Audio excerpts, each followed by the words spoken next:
Well, kia ora whānau. I'm out here in the vicarage garden and it's a crisp but beautiful morning. And this week I talked about who is the greatest in the kingdom of heaven. When I was a youth worker, I had a trip to the swimming pool and we'd been swimming and we were getting changed in the locker room. And this kid just jumps onto this platform, this step, this seat that was in there. And he starts posing and pulling muscles and rolling around.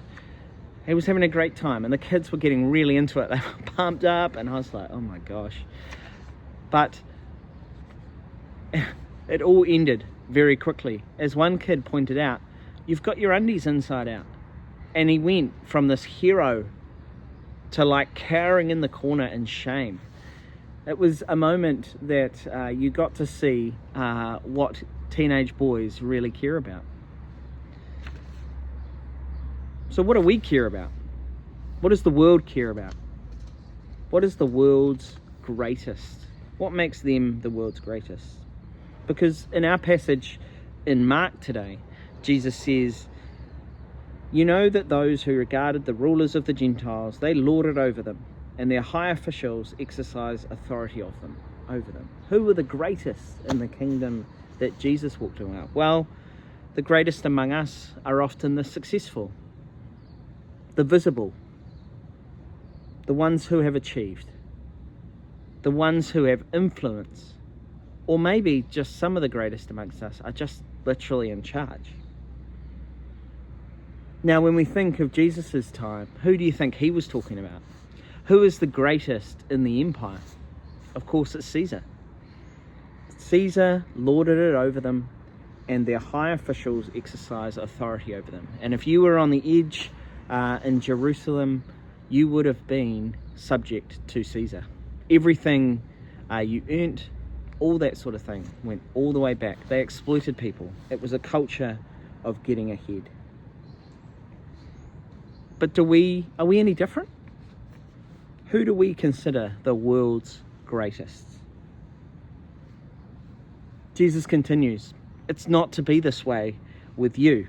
Instead, whoever wants to become great among you must be your servant, and whoever wants to be first must be a slave of all. See, the kingdom, it's different. It's not meant to be the same as the world. It's not meant to be those who are the greatest are the ones who are seen and achieve and have success.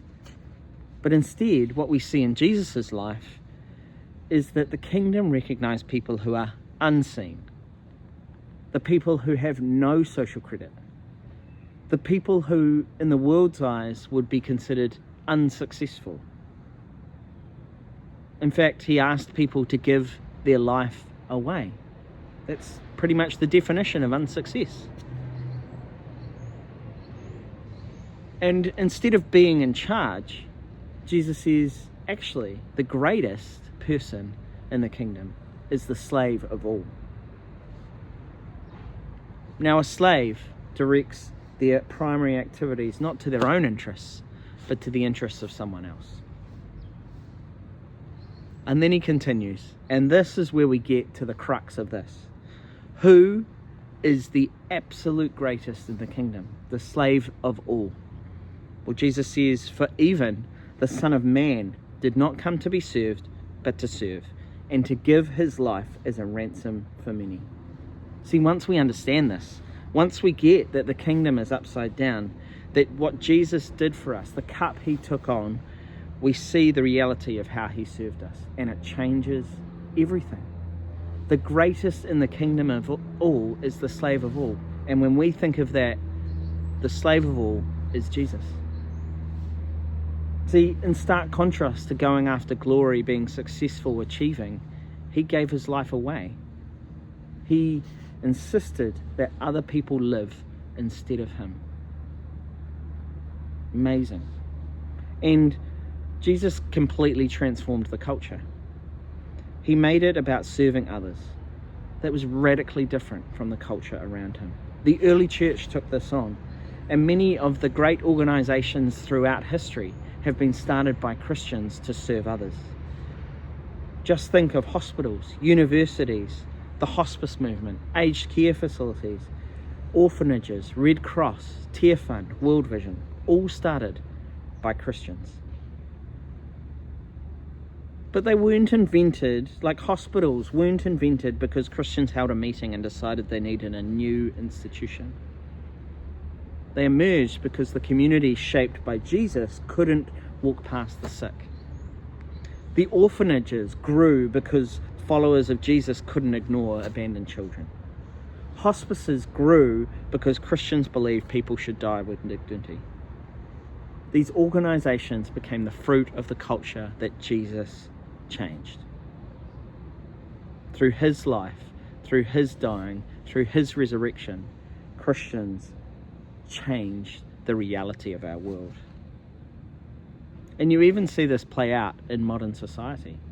We care about others, even people who aren't in the church, because we have been so influenced and so changed by Jesus's way of living.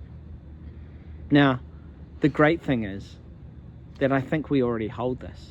If you look around our parish, you will see person after person after person serving, unseen, and just helping and serving others, giving their life away.